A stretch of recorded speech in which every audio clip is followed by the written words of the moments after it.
Okay. Thank you so much for coming, everyone. I'm happy to see a lot of faces that I don't recognize and a lot of faces that I do recognize.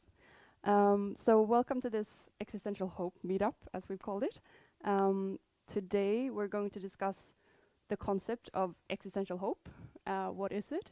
And if we think it's maybe useful, maybe it's underestimated, maybe we should use it more, or maybe it's overrated. We'll see. So I'm Beatrice. I work at an organization called Foresight Institute, and the Foresight Institute is a non-profit founded in the Bay Area in 1986. So it has like a few years on the neck, as we would say in Swedish. And yeah, so originally it was founded on this vision of like nanotech and how we can have nanotech do good for humanity, basically. But now we're focusing more broadly on a few different technologies and trying to consider just beneficial applications of certain technologies and trying to make them go well for humanity.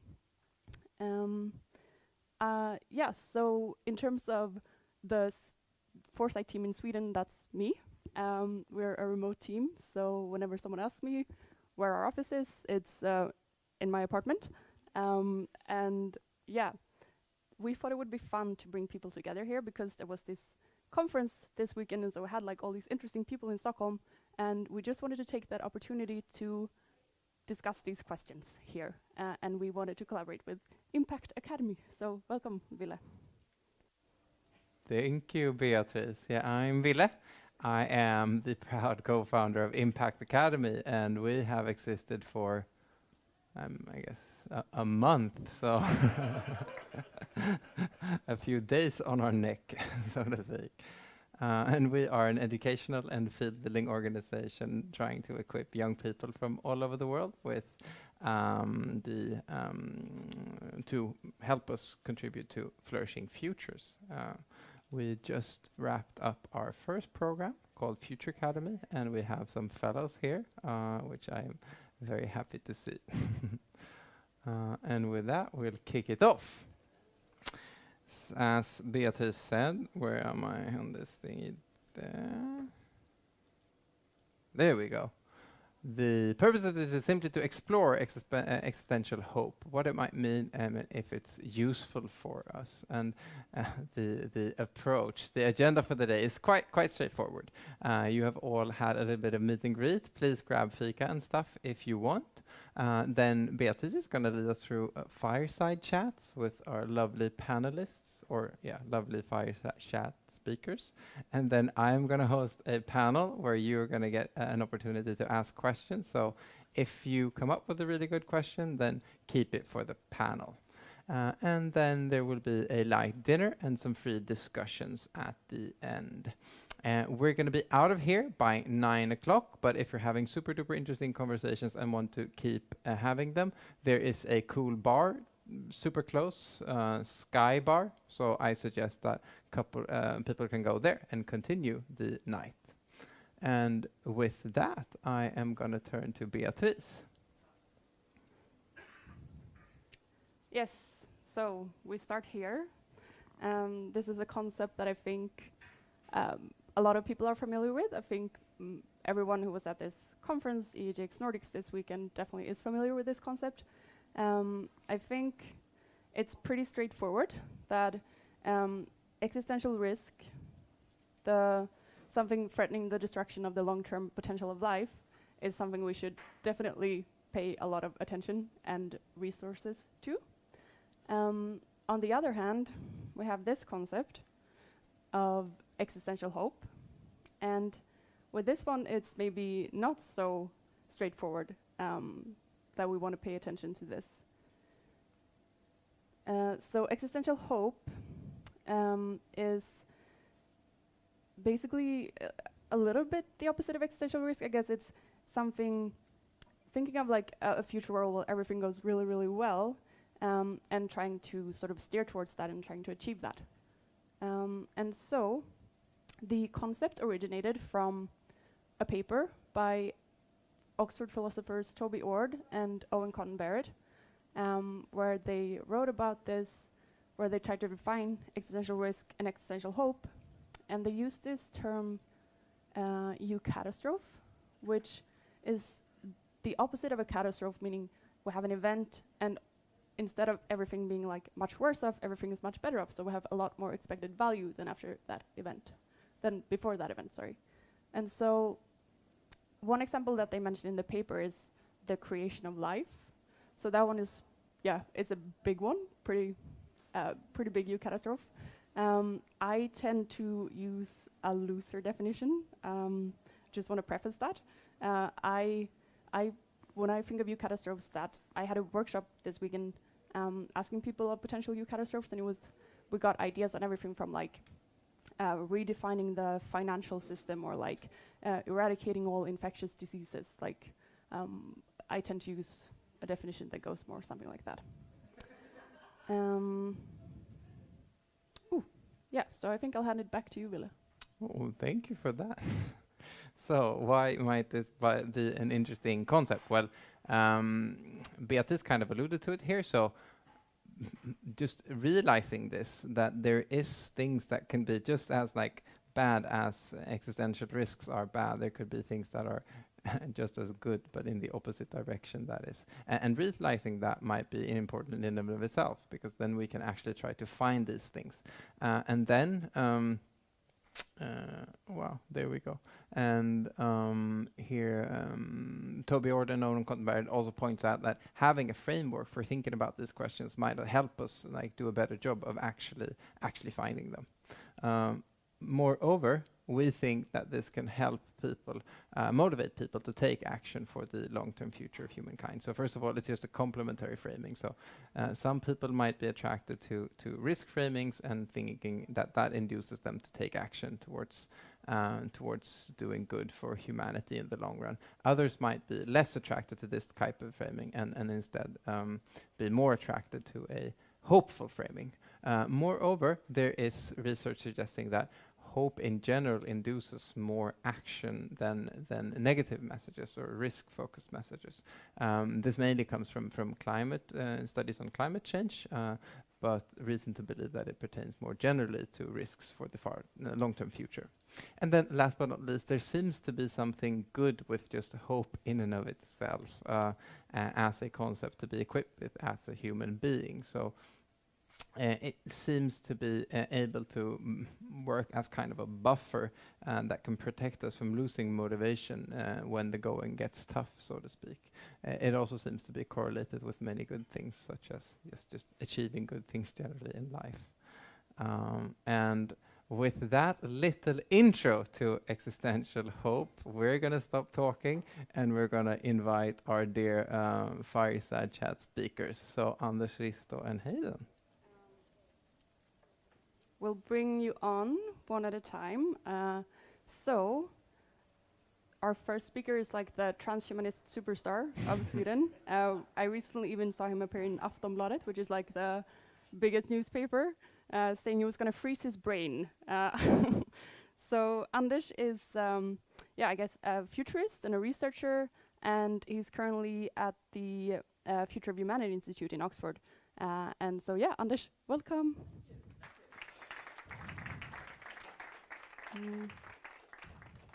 So when you speak, it's great if you speak into this. I'm just going to make sure we have audio.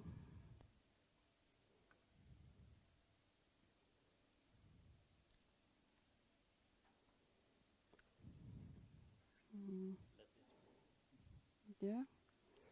Okay, can you hear me? Nope. Yes, yeah. It should be. Mute. Okay, can you hear me now?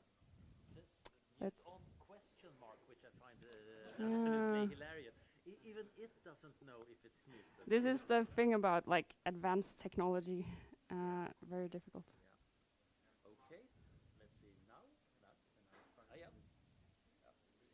And this is of course we need it for the recording. Sorry. Yeah. It's of course obligatory whenever talking about advanced technology to have a PowerPoint or microphone to fail. Comedy will not be complete without it. Hello. Perfect. Hello. Great. Yes. Haha. So thank you. Tack, Anders. If you wouldn't mind, would you just like as briefly as possible, introduce yourself, and then tell people what you're working on, and maybe even why you think that is important and contributes to positive futures. So I'm a lapsed computational neuroscientist who ended up in the Oxford Philosophy Department, where I took my interest in transhumanism and turned that into writing about the ethics and social impact of emerging technologies. And then I, after much bickering, agreed with Nick Bostrom that, yeah, actually existential risk does matter quite a lot. We need to understand that. And right now I've been slowly drifting towards working on the positive side of things. So I'm writing this gigantic book about the long-term future. Assuming we survive and get our act together, how good could it be? How much could we get? How grand could the future be? So that is kind of my big research project right now. And when it comes to existential hope... Can you hold your mic? Okay, yeah, a bit like this. Okay, yeah. When it comes to existential hope, of course, by now, I'm enough of a philosopher. I actually only have high school philosophy to my name, but don't tell the philosophy faculty that. But I started analyzing that. What's going on here? And when there are good things ahead of us, quite often we anticipate them. We start licking our lips. Oh, that's going to be enjoyable. But that's a very different thing from hoping for things. Anticipation can sometimes lead to disappointment. You're expecting a reward and you're not getting it. And when you get it, it's usually, yeah, it was about as good as you got it. The biggest, most addictive things is, of course, the things that are better than expected. But hope is a bit different. That doesn't deal with probability at all. That deals with there is a possibility that something good could happen. It might not even be that you know what that good thing could be. You're hoping for it. And as Ville said, it's important because it's strongly tied to action. It's kind of obvious when you look at the opposite of hope, despair. In despair, you don't think there is any option. There is no action you can take that makes things better. You don't expect to be pleasantly surprised. In fact, you more or less expect to be either bored or have a nasty disappointment. That means that the only rational action you can do there is not to move. It's essentially training you to learn helplessness, which is actually why despair, if you think about Catholic theology, is a sin, and why they actually make hope one of the cardinal virtues. Because if you have hope, you actually are motivated to take positive action. You might fail at that, that's fine, but you're at least trying to take action.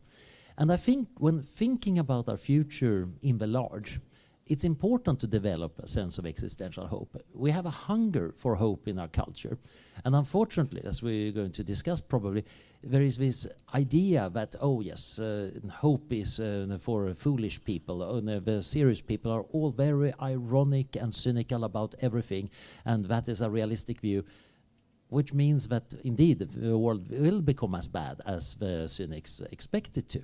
While if we look historically and empirically, we find that actually quite a lot of foolish people have done very useful things that actually have turned out really well. So I think existential hope is a very important concept, the recognition that yes, there might be things ahead of us that are as good as the origin of life. Wow, that's encouraging, yeah. And so how do you think about existential hope in relation to existential risk? Do you think about, like, how do we balance those? I generally tend to think that the future can be very long and very good, and that is a strong reason to try to make sure it happens. So that's why we need to prevent the early existential risk from wiping us out before we reach our potential.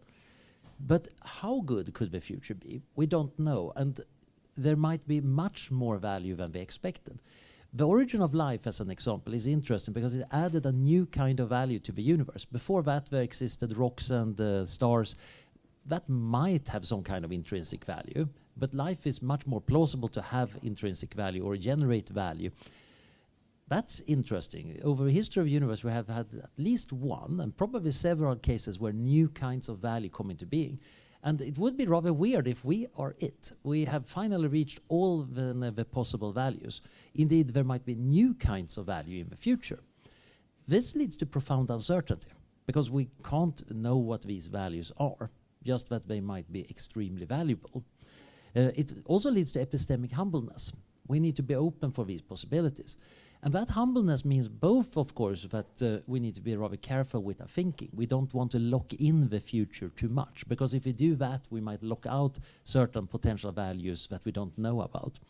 It also means that we should be rather careful about our options, both for fixing things and especially when we pursue attempts at reducing existential risks. Right, as a good example, we have a current debate about AI risk. On one hand, I think there are good reasons to be very concerned about the rapid development of AI and to get AI safety right. But I do think many critics of concern about AI doom are also right, that yes, if we legislate in the wrong way right now, if we get too scared, we might miss out on all the good things that actually make AI potentially a way of getting to those higher values, to that glorious grand future. Wonderful. I'm going to ask you one more question before we bring the next speaker on, which is, what are you most concerned about right now and excited about in your field? So AI is a kind of an obvious case here. I'm actually very excited and all stressed out by it because I'm trying to figure out how can I get that to help me in my research.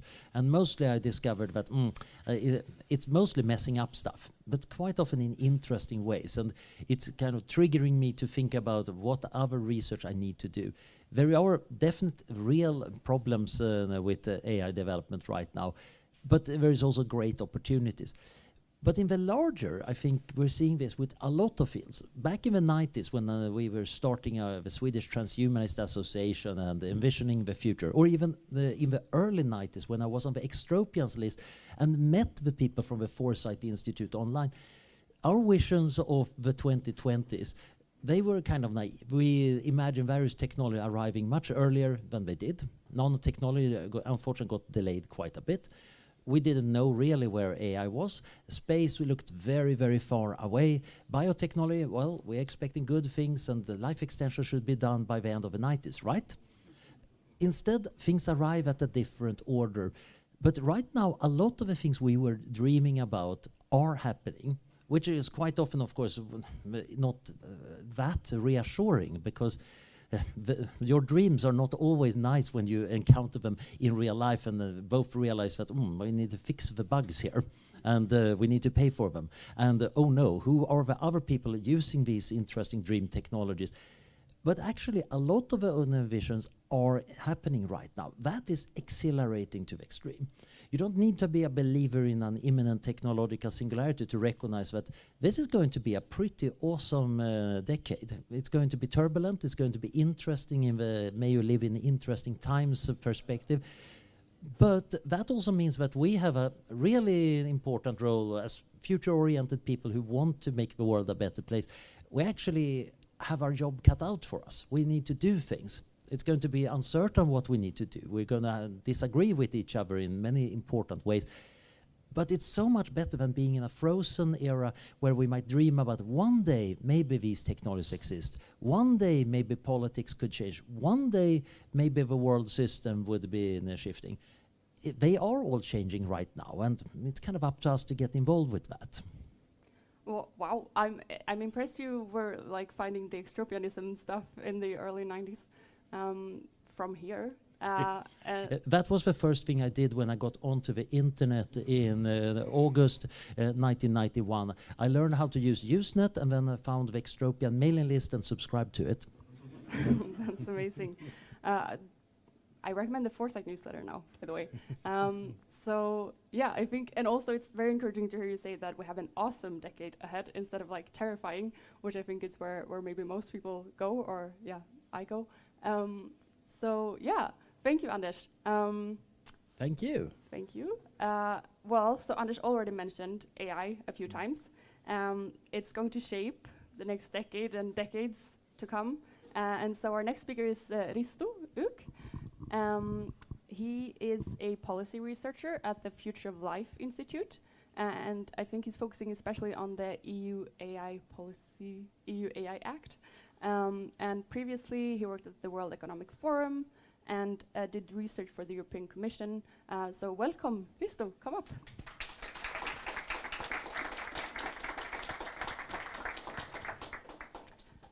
Thank you for coming in. Yes, take the mic from. Thank you. So I'm going to ask you the same question that I asked Anders, just like if you could introduce yourself and tell people what you're working on. Sure. You already said that I work as an AI policy researcher at the Future of Life Institute. I work on the EU AI Act. So a couple of days ago, the EU AI Act actually had a 2-year anniversary. In 2021, in April, the European Commission released a draft to regulate AI. It's a very comprehensive regulation of AI. It focuses on basically all AI systems, not just a specific category. It tries to focus on almost all domains where AI could be used. So it's a very comprehensive and very broad AI regulation. And I've been working on that basically from day one. Our focus has been on trying to get general purpose AI systems in the scope of that regulation. So systems like ChatGPT, GPT-4 now, systems that don't have a single purpose but can be used for a wide range of things. That's been our main focus. And right now, it is actually in the scope. The European Parliament is currently trying to finish their position, and they are negotiating, and it looks like the general purpose AI systems will be in. And the Council also, in December 22, they had general purpose AI systems also in. The European Commission, the initial draft, didn't have those in. So that's been my main focus area recently. Great. It would also be very interesting to hear if you wanted to expand on like why you think your work is important in creating flourishing futures. Yeah. So I think AI, of course, has a lot of upside. It can people have all kinds of utopian visions for AI. Maybe it could help us solve cancer and climate change and all kinds of really pressing issues, global poverty or whatnot. But AI obviously can have all kinds of risks as well. For example, just a couple of days ago, there was an incident where in the US, a mother got a phone call and heard that her daughter had been captured by a man, and the man was asking for $1 million to get the daughter back. In the background, she could hear her daughter crying, and everything was very real. But actually, that was all fake. Luckily, that incident didn't go through because she asked her another family member about that, and they were able to check that her daughter was actually on a ski trip. But there could be all kinds of incidents from AI. AI could be used in critical infrastructure that could lead to harms. AI could be used to decide who gets some kind of social welfare, and there could be mistakes. People might not get a loan. All kinds of risks could happen. And the EU AI Act tries to focus on those kinds of things. And of course, this is just the European Union. It's just 450 million plus people. That's a lot of people, but it's not the entire world. But the EU has this good aspect to it that it can actually influence the rest of the world. For example, the data privacy regulation that the EU enforced in 2018, that actually has led to the entire world to an extent having some kind of privacy-related regulation, especially the US, for example. There was in California a privacy regulation that California implemented. And that similar kind of thing can happen with AI, and that's what I'm hopeful of. Maybe American companies will actually take some of these ideas on and implement them. Yeah. So I know that the Future of Life Institute does quite a bit of thinking on like world building and flourishing futures, but I would be interested to hear if you have ever thought about existential hope, if it means anything to you. Yeah, at the Future of Life Institute, we recently had a project we called World Building, and we basically asked people to imagine it's year 2045, I think. We have some type of AGI, artificial general intelligence. Imagine that world, how did it go well? Like, imagine that we have that AGI, but we didn't actually end up in a very extreme negative scenario. It led to positive impact. What happened? And people were asked to imagine very concretely what led to positive impact. And I think we had like 200 submissions. People imagined all kinds of positive scenarios. And so FLI definitely focuses on positive futures as well. I have done a project together with UC Berkeley computer scientist Stuart Russell and some economists about positive AI economic futures. Imagining the type of world where most jobs could be automated by AI systems, how could we still have a positive world in that kind of scenario? Basically, humans cannot have a job anymore. All jobs can be done by AI systems. How can we still have a positive world in that kind of scenario? And many people react to that. Why is it a problem? Because people can just spend their time on like hobbies, basically. But actually, if you look into some psychological literature, it doesn't look so positive, because work gives people structure, it gives connections, it gives meaning. It's not so easy to get those outside work. You can do that, but you have to really work hard. Work gives that very easily to you, automatically. So we went around asking top economists like Darren Acemoglu, Erik Brynjolfsson, economists like that, and they came up with 5 positive scenarios from, for example, basically having government support for programs and like structured civic involvement and basically different kinds of or like basically creating in some way creating like support groups and I don't know sports groups and different kinds of job like things. That was one type of scenario that they came up with. Another was that people could still for a long time retrain themselves, move into find ways to still meaningfully contribute. Eventually that would maybe run out, but for some time they could still do that.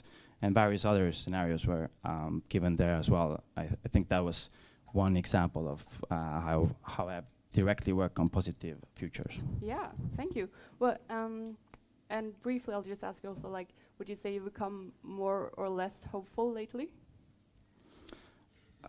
I think I've become probably less hopeful a little bit because currently I'm seeing a lot of racing in AI. Microsoft wants to add large language models, integrate them into every economic activity, basically. Recently, they even announced that they want to use large language models to control robots and drones. I think considering that we cannot really control these systems very well, we cannot make them output accurate things all the time. I'm not so happy about us integrating them into everything so quickly and so easily. And actually one of the researchers at OpenAI who is leading their AI safety team, Jan Leike, recently said that society should really think very hard before they integrate these systems into every economic activity. So because of that, I'm maybe more pessimistic than I would like to, but because of the UAI Act and how well it has progressed, and because of the Future of Life Institute's open letter, there's a lot of momentum to regulate these systems, ask if we want to automate every single thing using large language models. That maybe adds some hope. Thank you for trying to end on the hope bit. So yeah, I also excited that you mentioned, for example, Darren Acemoglu, the economist. We're interviewing him on, we have an Existential Hope podcast at Foresight. So we're interviewing him, I think, next week or something, just a recommendation. We've also had Anders on the podcast, and I'm sure we'll have Hayden and Risto at some point in the future, if they're willing. So yeah, Hayden, I will introduce you now. So Hayden is our next speaker or panelist. Hayden is at the University of Cambridge's Center for the Study of Existential Risk. He has quite some experience with studying existential risk, and he's advised, I think, the UK and the US and the Singaporean governments and EU, UN, OECD, a lot of advice and a lot of, unfortunately. Well, welcome up on stage.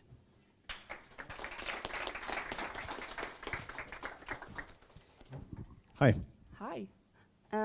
Well, thank you for coming. And will you also share what you're working on and why or how and if you think it contributes to flourishing futures? Yeah, sure. So yeah, I'm Hayden. So I used to work in politics in the UK, Labour Party politics, around 2014 to kind of 2017. And I don't know if any people know UK politics, but we had some general elections and some referendums, and they all went great. After this stunning record of success, I moved up to Cambridge to work on catastrophes because I was so used to them. And I've worked at the Centre for the Study of Existential Risk now for the last 6 years. So we're a group of about 25 researchers at the University of Cambridge that work on a variety of different existential risks and risk in general. So pandemics, nuclear war, climate change, AI, systemic risks. Yeah, so that's what I've been working on, and hopefully, contributing by reducing some of these risks that unfortunately we face. Yeah, yeah. A lot of catastrophes. Hopefully we'll also come up with some catastrophes then. It's a terrible, terrible word, the catastrophe word, because everyone just hears catastrophe when you say it. We've tried to actually come up with a few options, and I think, was it efflorescence for some reason won the bounty contest that we put out? Yeah. Anyway, what have you ever thought about existential hope, and what's your relationship to it? Yeah, I think it's a really interesting proposal, and kind of the thought and kind of inspiration. The thing that comes to my mind when I think of existential hope, there was a really promising young scholar in the field who unfortunately passed away a few months ago, a guy called Nathan Sears. And in his work, he explored this idea of existential security or existential safety. And I find that a very kind of motivating thought. So the idea is that we entered a kind of new era around 1945, where, which Toby Ord calls the era of the precipice, where we, to quote Martin Rees, who founded our center, for the first time in 445 million centuries, one species, us, had the power to destroy ourselves with nuclear war and with the massive increase in climate emissions and the massive increase in kind of technological power that we had in the post-war period. And so existential security or safety would be kind of reaching, if not the end, reaching, kind of stepping out of that precipice in some way, getting to some period where we are no longer facing these kinds of incredibly high risks. So I think that is one, that's quite a minimal level of existential hope. That's not the kind of grand futures. It's a bare minimum future, but it is a future. So that kind of idea of existential security and safety that Nathan worked on, and that I and others hope to kind of continue in our work to continue his legacy. Is something that I find motivating. Yeah, I like that. I haven't really thought of it in that way, because oftentimes it is like scale or grandness or these things that come up. But I like that. It's a humble type of existential hope, I guess. And I'll ask you also, what has your journey been? Have you become less or more hopeful lately? Yeah, I was thinking about this when you were asking the other panelists. So my job requires me to be a professional pessimist, but I'm quite a cheery bloke and normally an optimist. So I thought I'd balance both of those. So people have talked about AI, so maybe I'll cover a few different things.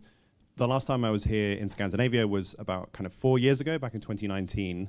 And how have things gone over the last 4 years? Pretty bad.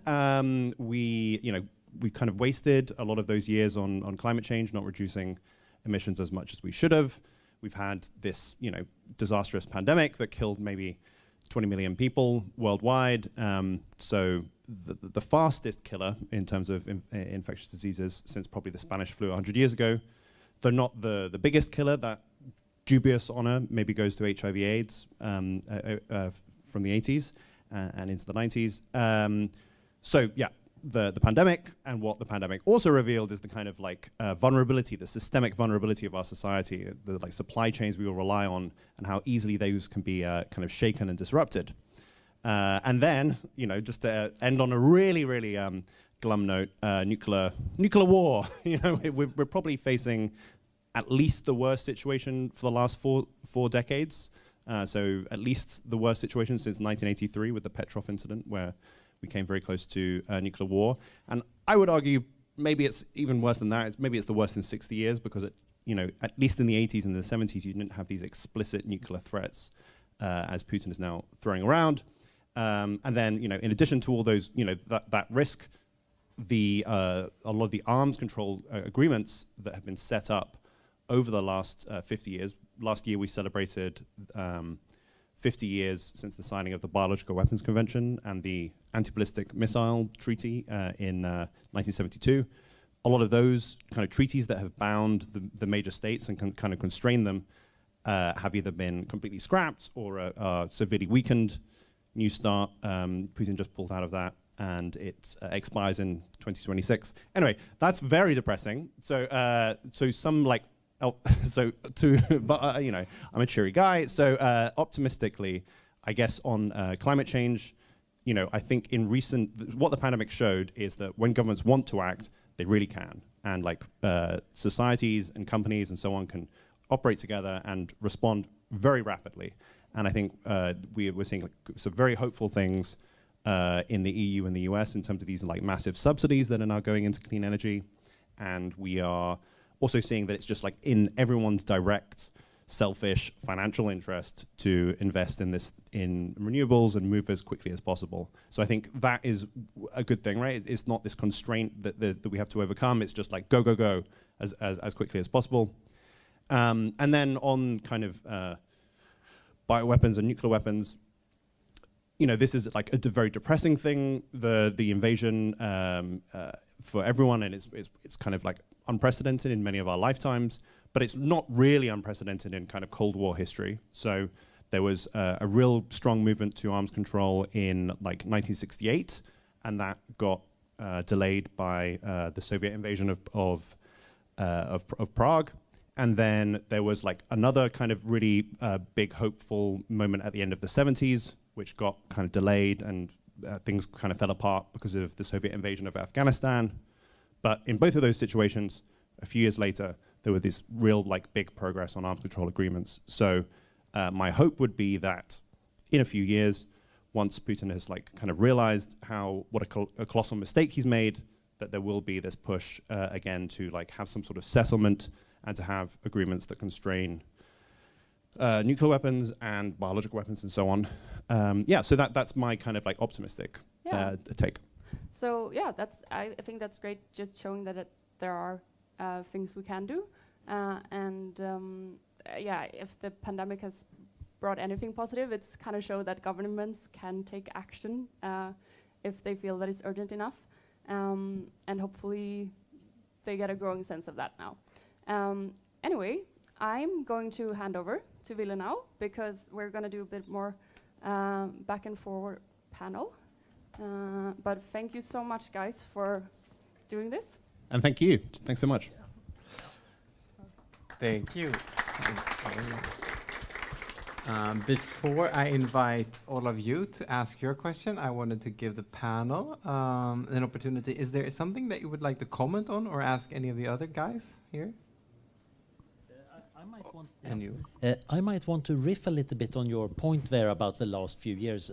I think the pandemic is a beautiful example of not just showing how governments can come together, and also giving interesting examples of weird irrationalities hindering problems, but also that if you want to grade humanity on how well it handled the pandemic, you would probably give it an A, the highest score for the science part. We kind of quickly found the virus, we quickly sequenced it, and DeepMind, they quickly generated three-dimensional models of all the proteins. Whether that was useful or not is debatable, but at least they could do it, and we did it for free. And we got a vaccine in record speed, which was not just a scientific triumph, but also a little bit of an admin triumph. We can squeeze through this more quickly, and we now have organizations like 100 Days that are trying to make it even faster for the next pandemic or the next bioweapon or something like that. So I think we see a lot of very good examples here. We just need to remember them and make sure that we force people to remember them when they want to forget about that dreary pandemic, since there are other news. In 1918, there was a newspaper story where some intellectual was writing, but isn't it weird that we had this pandemic that killed millions of people recently and nobody's talking about it now? There was no response to that essay, and he never wrote about anything like that ever again. But I think we should learn from that to say, oh yeah, we are going to keep on banging on about how to protect ourselves against pandemics by these lessons. Thank you, Anders. So, do we have anything in the crowd? We'll start with Valdemar, and if the question is to a specific panelist, please direct it to them.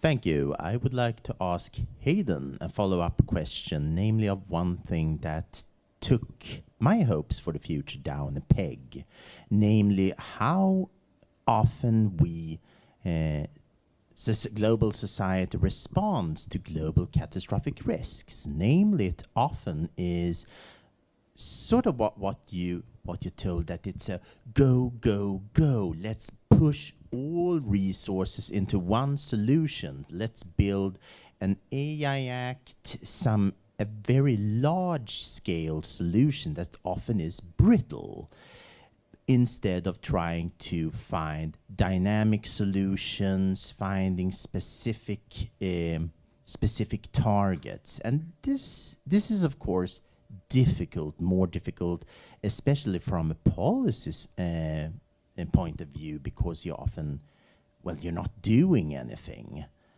because it's not a visible political action. How can this perhaps change towards being more dynamic, more appropriate to situation? Because after all, if you spend everything on climate change, you won't be able to spend anything on countering the next pandemic. After all, we live in a world of finite resources, despite money presses being turned on 24/7. So it's a difficult question, but perhaps we can find somewhere where we can start threading this. Yeah, real simple, easy question to answer. So I completely agree that in seeking to address these kinds of risks, I think we should be trying lots and lots of different approaches, trying to be very experimental. I think that's one of the key findings from a lot of the resilience kind of literature, looking at responses to various disasters. Like, you want lots of different approaches. You want lots of. That's one way to increase resiliences. You try lots of different approaches. So I would definitely agree with that. On the other hand, I think we need to recognize that it's, big societal kind of responses, big government responses only come along every so often. And when things like that happen, I mean, so like the EU AI Act, right? Working on it for 2 years, it probably the standards will be finished in the next 2 years, and then implementation 1 year after that. So like, these things only come along every few, 5 years or 10 years or so. If you look at budgets, government budgets, they like very rarely shift. They only really shift in responses to kind of big shocks to the system. So I think we've got to have some combination in our minds of, trying lots of things, being experimental, trying to increase resilience by having lots of disconnected things. But then also, when these big kind of freight trains come through town, kind of grab hold and try and ride them as long as possible. So that's just one thought, but I'd like, I think that's a very rich theme that I'd like to discuss further. Anyone else want to? Yeah. Just a couple of comments related to the EU AI Act. Obviously, governments do think about these issues of regulation not being very agile. If some kind of change happens in AI development, we need to change, we need to move toward taking the relevant precautions. And in the EU AI Act, a couple of things that people have discussed. For example, there will be some institutions that will be set up, for example, the European AI Board, or even an AI office, which could be a legal entity with its own resources that will help the European institutions to pay attention to the latest advancements in AI, give advice to how the regulation should change. There might be some mechanisms in the law that help lawmakers basically relatively quickly make amendments to the law. For example, add new high-risk use cases to the list, add new systems to the list. These kinds of things can also happen. And a lot of resources are put into, probably going to be put into member state level kind of enforcement authorities, market surveillance authorities, who could help also find out issues quickly. So there's some hope, I think.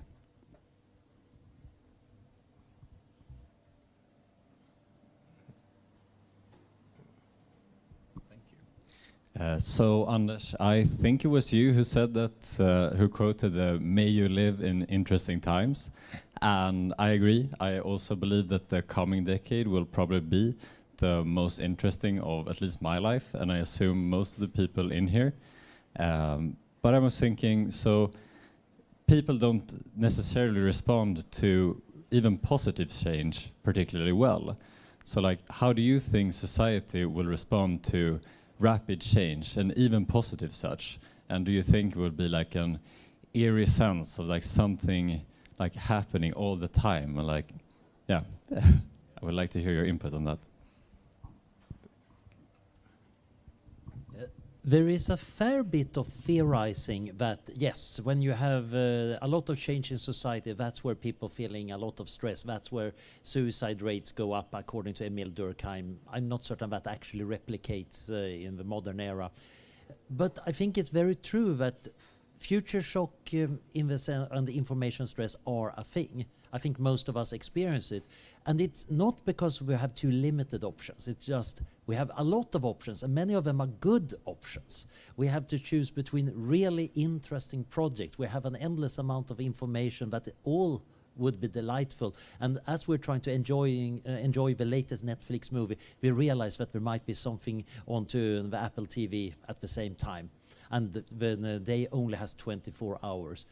That kind of stress is in many ways is, of course, it's a psychological response. And I think it's something one needs to learn how to deal with. And I think our culture haven't yet learned that. It takes time to develop norms and psychological coping behaviors with the kind of environment we live in. We already have enough trouble handling the industrial era. And now we're getting another era. And probably while we're trying to adapt to whatever we call this current era, it's going to be another era too. If we're adding an entirely new social medium every decade, and it takes 20 years before we figure out how a social medium is supposed to work in our lives, we're going to be constantly in this situation. And maybe that is also something one can adapt to. In many ways, this is kind of a first world problem. This is great. We have too much stuff going on. The thing that we fear, I think, is missing something really important. And I think one of the cool insights from the effective altruism movement is that typically the importance of different projects and things is quite often power law distributed, which actually does mean that if you don't work on the most important thing, you might be missing out on most of the value. This is, of course, even more stressful once you start thinking about that. If this might not be true for Netflix movies, the best one and the second best one are probably actually equally nice. But in terms of the information you should learn or your career choice, that might be quite important. And the remedy is, of course, to actually spend more time on reflecting and evaluating and trying to figure things out. And we don't have a good set of tools for that. So this might be an area both for the kind of hope. Can we develop this? Can we learn these skills? And of course also entrepreneurship. There's probably a lot of money in developing those tools that help us evaluate more efficiently and more reliably, or even just isolate ourselves from the general noise and just find the good enough awesome sources of information and entertainment and opportunities we see. Too much goodness isn't necessarily goodness. He said it's better than non-alternative. Yeah, very interesting everything you're talking about. Thank you a lot. And I have so many questions. I'm trying to think how to phrase it into one. You're talking about hope, and you're talking about risk. Risk is something negative. It's based on scenarios, just as is hope. So what my experience is, it's people are talking about risks in a negative way and forget, as you say, many good things come out. And then you have power, I don't mention any politics or whatever, who takes charge of this and uses it. So how can we keep the hope up within people? Because if it's constantly feeding with a downside of what's happening, then people lose hope. And hope, if you lose that, you restrain fantasy, entrepreneurship, and actually both sides. I mean, risk is just to identify, do we have a threat? What's the risk with it? How are we going to assess it? Are we going to assess it with fear or with hope? And then once you have the hope, how stop doing it into becoming a religion and a dream? I mean, where's the reality in it? It's easy to use risk and threats to manipulate people, to say you have to pay more for, I mean, like say, wind power. I'm not pro it because there's lots of things to it. There are other alternatives too. And then you have the hope for something good. But people who are finding a solution to something also try to restrain other ideas. So how do you keep up with this mental altruism and the hope and let everybody talk?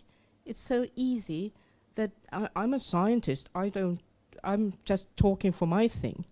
So how do you keep that alive and not just becoming a dream, because it can turn into a nightmare? I don't know. I don't know whom to ask, but. Does anybody feel? Go for it, Risto.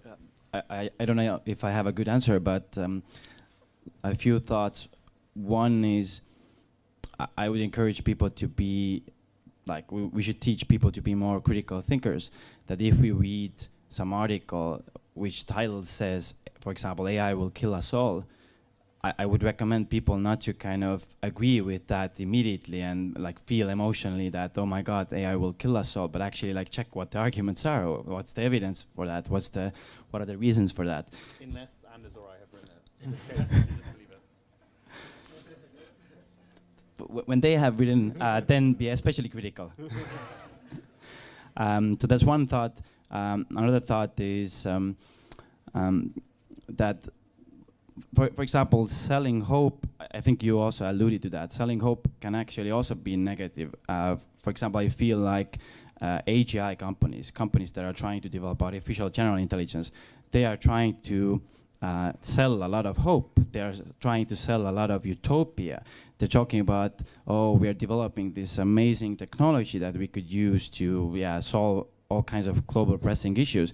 But they don't actually have evidence for that. They are just experimenting, they're trying, they're essentially selling some kind of hope.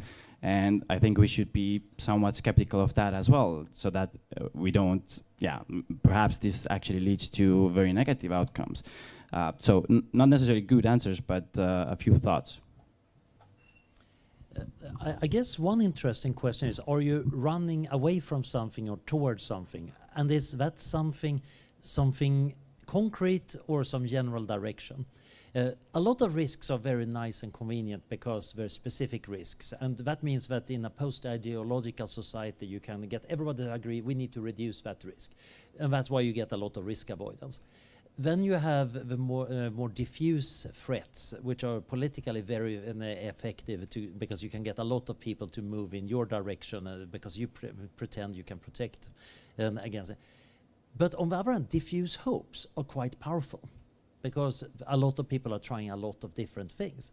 That is actually where you get a lot of innovation.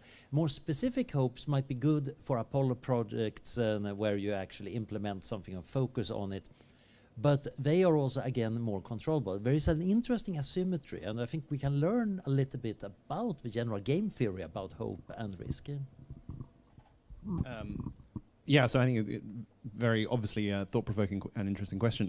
I'd wanted to pick up on one thing that both of you brought out about the idea of power, and I think both visions of hope and visions of risk are both incredibly powerful and political. Like the idea of what we should be doing in response to AI, or what kind of futures we should create with possible, technical capabilities that we get. Those are all very. There's no agreement on that. those are open questions, those are powerful questions, and those are very political questions. And hopefully, you know, some of the increased exposure over the last few months and years will lead to more people kind of debating those, like what kind of futures do we want to create, and obviously not just for AI, but across several other issues, like several other emerging technologies like biology and so on. But yeah, I just wanted to really highlight this idea that, like, when you're kind of describing a future, whether it's a hopeful one or like a kind of despairing, like risky one, that's like a political act that one is doing, and yeah, a very powerful one, and one that needs to be debated in public.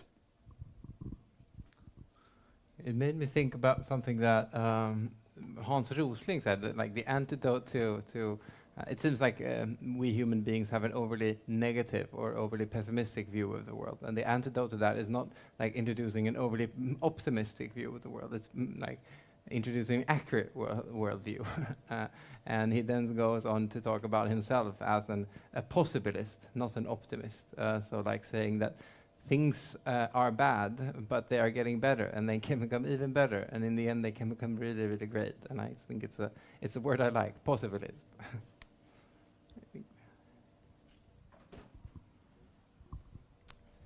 I thought it would be interesting to hear your thoughts on ideas on how people could contribute in your field. So yeah, maybe you can share a few projects or research ideas that you would love to work on yourself, but you just haven't found the time for it yet.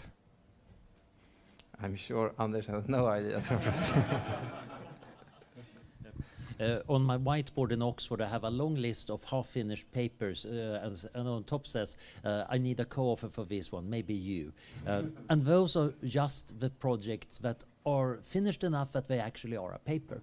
There are many interesting things that I think are really important that you need to work on. One is coming up rapidly with better ways of handling our collective epistemic system. As we've seen over the last few years, we have a problem with how information flows around in our civilization, and we need to make our civilization better at its internal critical thinking, filtering, perception, decision making. And that might involve both social institutions and the technological ones. And there is a lot of interesting ethics involved there. That's a big, big, big question with a lot of sub-questions. Another one is, of course, thinking better about systemic risk. We don't have any great tools at all for thinking about systemic risk in different domains. But systemic risks are super important. They might actually represent the bulk of the risk we're getting. While the more specific ones, the asteroid impacts, so to say, they are fairly easily manageable. We kind of know how to handle that kind of risk, but we don't have the tools for thinking well about systemic risks. And similarly, differential technology development is a thing I'm championing. In many technologies, we can foresee bad uses and bad side effects. But we can kind of speed up technologies that diffuse those bad sides. For AI risk, there is AI safety work. In the case of biorisk, there might be biocontainment and rapid development of vaccines, etc. Can we turn differential technology development into an effective system with funders, people looking out for technologies, listening to the Luddites and then stealing their ideas to stop that thing and being entrepreneurial about making the company that sells the solution to the problem the Luddites found? That sounds like it could be quite valuable. Building up on what Anders was saying about systemic risk, I would really like people to work on trying to think about how to measure systemic risk or societal level risk, how to make it more tangible, clear for policy audiences, for example, what counts as a societal level harm, because some harms like a self-driving vehicle, for example, killing somebody, we can very clearly understand what that harm is like. But societal level harm is a very new concept, and in law there's no precedent for that. So I would encourage people to work around that. Another thing I would be very excited about is how to, for example, operationalize some legal requirements from the EU AI Act or related kinds of legislations, how to operationalize them, how to create specific guidelines for companies to follow to meet those requirements in law. For example, law might say that a system has to be safe, robust, accurate. First of all, we need to set some kind of benchmarks for what kind of accuracy you want, for what kind of systems, and how can companies actually meet that? What kind of risk management procedures should they follow? There's a lot of AI standards related work that could benefit from that research. And also similarly, what kind of institutions could be set up to enforce regulations? If we want to develop an AI office or an AI agency or even a global international AI organization, how should we set that organization up? Like, what should that institution have? If we want to audit large language models and general purpose AI systems to determine what vulnerabilities they have, how should we do that auditing? There's a lot of room for thinking around that. Yeah, maybe just a few practical things to end on. So I think the field of kind of existential risk has improved a lot over the last 6 years or whatever that I've been involved in. There's a lot more ways to get involved, in terms of summer research fellowships or master's programs or PhD, doing PhDs, things like that. And that's just within the kind of like narrow academic research kind of field of it. Beyond that, people should check out a great website called 80,000 Hours, which does careers advice for other kinds of options. But I would say that you don't have to be within the specific little world of academic research to contribute to these issues. I think there's loads to be done. So just picking up on the auditing thing, this is coming down the line in the US and the EU. If there will be this huge new market of AI assurance, AI auditing. If it's anything like the cybersecurity market, it's going to be multi-billion dollar market. 4 or 5 billion is what the UK government thinks it could be. There aren't yet, that hasn't been captured by, it's not clear which companies are going to provide those services. There's a lot of great, there's a lot of great companies to be built there. And then, so that's as kind of, as entrepreneurs, as citizens, we can get involved by, writing to our MEPs if you are still in the EU, and telling them you want them to support the EU AI Act, or further as citizens. I think one of the things to be optimistic around climate change is school strikes, Extinction Rebellion, the kind of increase in interest from citizens. Starting in kind of around 2018 and really picking up in 2018. So I think there's huge amounts that we can do in the kind of narrow academic research world, and then as entrepreneurs, as business people, as citizens. Thank you. I think it was here. Yeah. So building on that and what we can do. I feel very hopeful because of this event today, and that inspires me to want to kind of act and do something. And specifically, what I think could be quite impactful is to have other people, if what you're saying is true, have other people feel a lot of existential hope. So my question is a bit random. Do you have any movies or any content recommendations that you think would actually inspire existential hope in a lot of people? And maybe if not, do you think there are any good moments of history, for example, where you could create content, where some Netflix script creators could create a really inspiring, hopeful show about existential hope? Well, while I'm getting the mic, I'm just going to peg Letters from Deep Utopia from Nick Boström. I think it's excellent. One mainstream movie that is actually shockingly hopeful is Her. It actually depicts the singularity in a somewhat romantic way. And it's an interesting story because it's actually about very friendly AI. And it is showing a future in Los Angeles that actually seems to be fairly livable.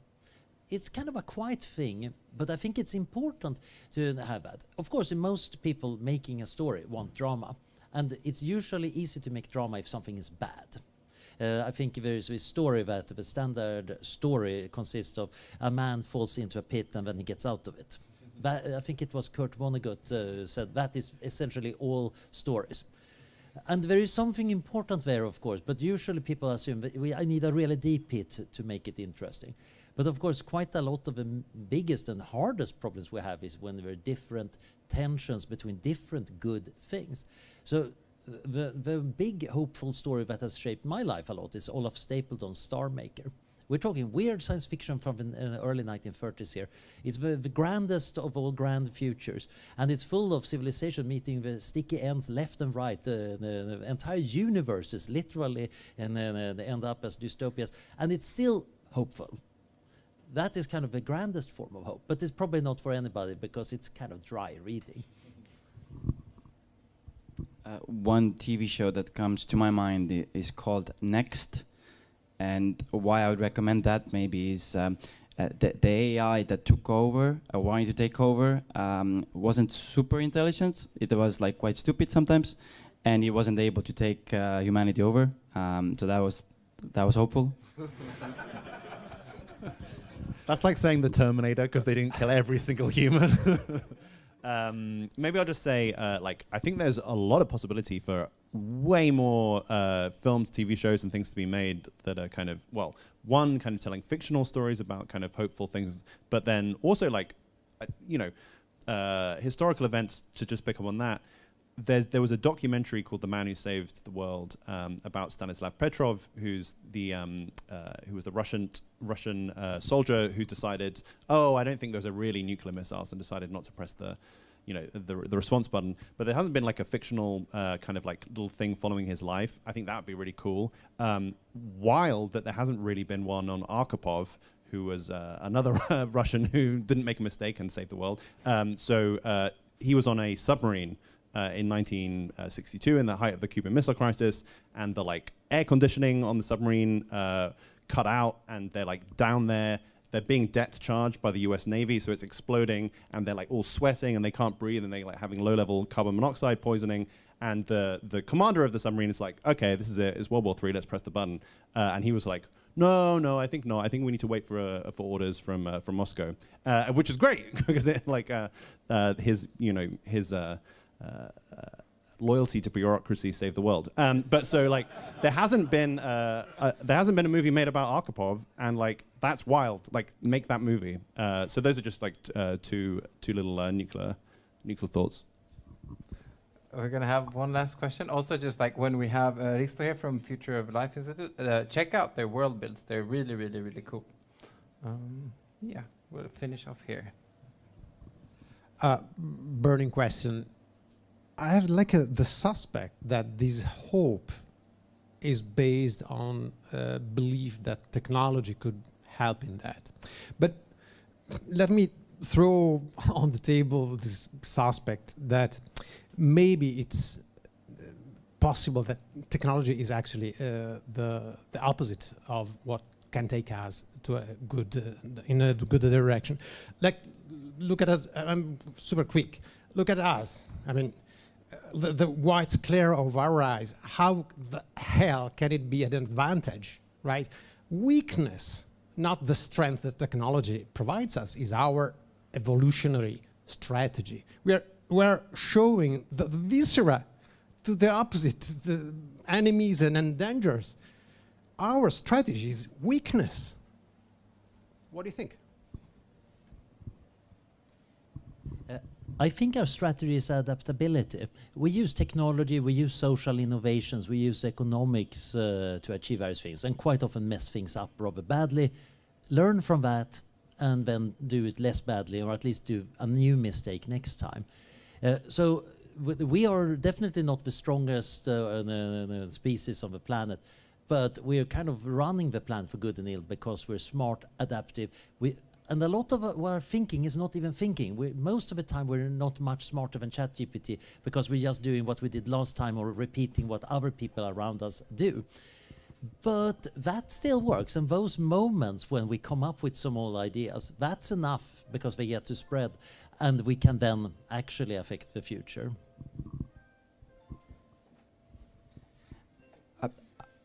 I have some sympathy toward what you said, because, for example, I don't know if we could make large language models and these kinds of systems so safe that we would want to integrate them to every economic activity and get all of these amazing benefits that we are hoping that we would get from that. What if that actually is a completely false idea? Because I don't think right now we have evidence that, we have some evidence that we can make them safer. We can measure that based on some benchmarks, but can we achieve the levels of safety that are required in case we want to integrate that into every kind of activity that we're interested in? So I have some sympathy toward that, and maybe instead we need a new paradigm that, some types of technologies we shouldn't actually build, and we might want to switch towards, building, say, very narrow AI systems, and that we are able to control. Oh yeah, nothing really to add on this particular point, but just wanted to say thank you so much all for coming and for these excellent questions. They've made me more existentially hopeful, and I'm looking forward to continuing the discussion afterwards. Amazing. I think we'll end on that. So if you had a question and didn't have your time to ask it now, don't fret. These amazing guys will spread out through the locale here, and you can go find them.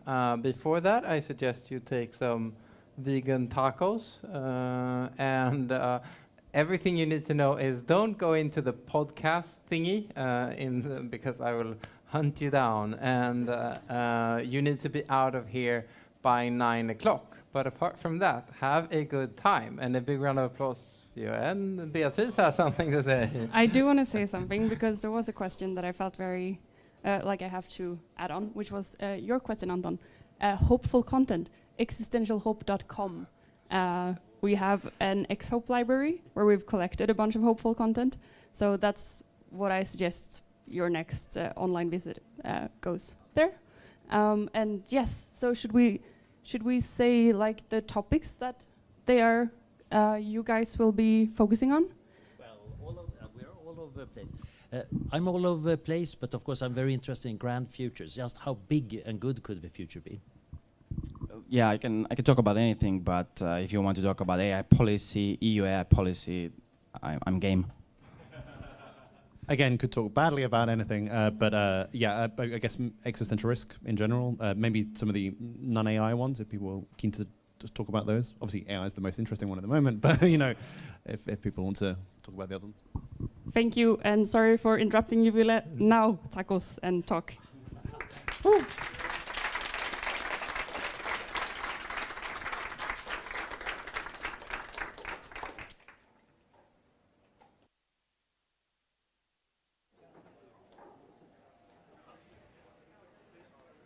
Thank you.